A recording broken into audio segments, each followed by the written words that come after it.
Saudara Pusat Polisi Militer TNI menilai KPK telah melakukan pelanggaran prosedur dalam penetapan tersangka kepada Kepala Basarnas Marsikal Madya Henry Alfiandi. Sebab tindak pidana yang dilakukan terjadi saat Marsdia Henry Alfiandi masih menjadi anggota TNI aktif. Tidak pernah. Benar. Komandan Puspom TNI Marsda Agung Handoko menyebut penetapan tersangka Kepala Basarnas oleh KPK telah menyalahi aturan.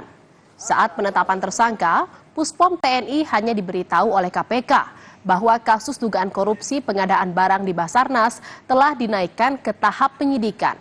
KPK tidak menyebutkan adanya penetapan tersangka kepada kedua perwira TNI itu. TNI menilai peristiwa itu terjadi saat Kepala Basarnas masih menjadi anggota TNI aktif, sehingga secara aturan hal itu merupakan wewenang penyidik militer. Tidak pernah. Benar. Saya ingin jawab.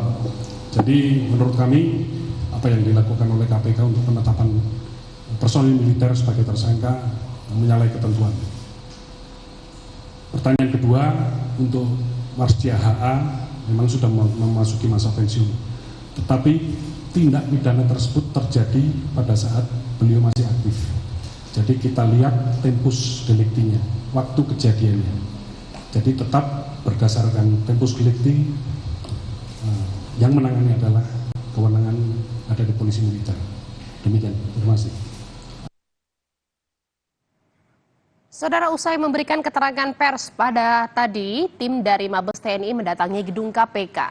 Dan informasi selengkapnya kita akan bergabung dengan jurnalis Kompas TV, ada Valentina Sitorus. Selamat sore, Valen. Valen, siapa saja yang datang ke gedung KPK saat ini dan apa tujuan kedatangan dari TNI ke KPK? Iya, Jihan, selamat sore. Jadi memang tadi terpantau ini Pusat Polisi Militer TNI bersama jajaran ini telah tiba di Gedung Merah Putih KPK Jakarta. Ini tepatnya pada pukul 14:42 waktu Indonesia Barat, di mana dipimpin oleh Komandan Pusat Polisi Militer TNI Marsikal Muda Agung Handoko bersama jajaran. Tadi kami juga sempat menanyakan bahwa apa tujuan dari kedatangan jajaran Puspom TNI ke gedung KPK ini, tapi tadi tidak dijawab secara mendetail begitu.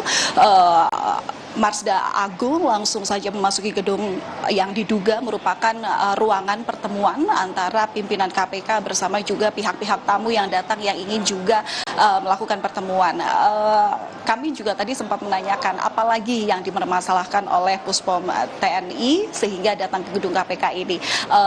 Marsda Agung ini hanya menjawab bahwa ia menyelesaikan apa yang sudah terjadi. Nah, di sini kami juga masih menerka apa sebenarnya yang perlu dikaitkan, karena pada dasarnya tadi ketika konferensi pers yang sebelumnya dilakukan oleh Puspom TNI begitu ya, bahwa memang dalam penetapan dua perwira TNI begitu yang sebelumnya terjerat dalam kasus dugaan penerimaan suap dalam kasus pengadaan peralatan pendeteksi korban reruntuhan terhadap dua anggotanya atau perwira, diantaranya adalah Kabasarnas Henry Alfiandi dan juga Koordinator Administrasi Kabasarnas Letkol Afri Budi Cahyanto. Ini memang tidak dimungkiri bahwa sudah keduanya ini melakukan koordinasi begitu. TNI juga memang dilibatkan dalam mengusut perkara yang ada, hanya saja koordinasi yang dilakukan ini hanya sebatas pada perubahan status dari yang semula penyelidikan menjadi penyidikan.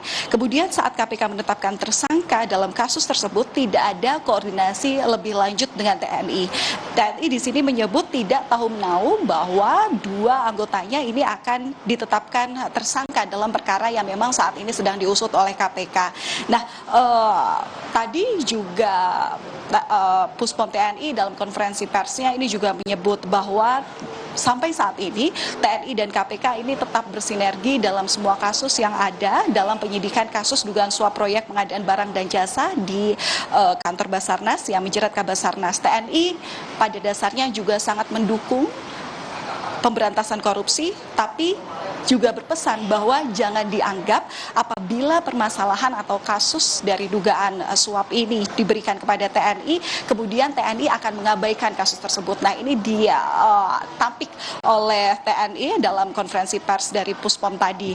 TNI ini mempersilahkan masyarakat dan juga media ini mengontrol langsung penyidikan atas kasus ini. Militer dalam artinya dalam di sini juga mendukung atau tetap tunduk pada hukum. Namun yang perlu digarisbawahi yang tadi juga ditekankan saat konferensi pers Puspom ini adalah dalam case khusus militer mereka ini memiliki aturan tersendiri yang mana sudah dituangkan dalam Undang-Undang Militer, Undang-Undang Nomor 31 Tahun 97 tentang Peradilan Militer.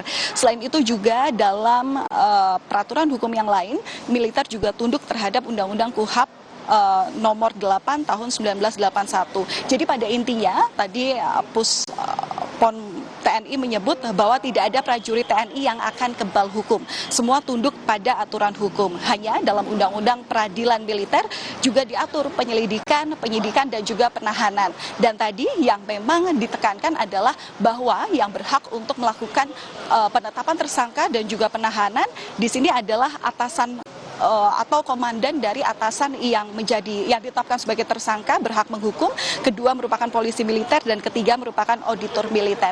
Nah, kita akan nantikan bersama Jihan dan juga saudara seperti apa hasil dari pertemuan antara pihak KPK dan juga Puspom TNI. Semoga ini memang ada aturan yang jelas apa kemudian yang menjadi latar belakang KPK memiliki kuasa untuk menetapkan sebagai tersangka dan seperti apa sebenarnya koordinasi yang sebelumnya sudah dilakukan sebelum penetapan tersangka atas kasus ini dilakukan dalam OTT KPK hari Rabu lalu.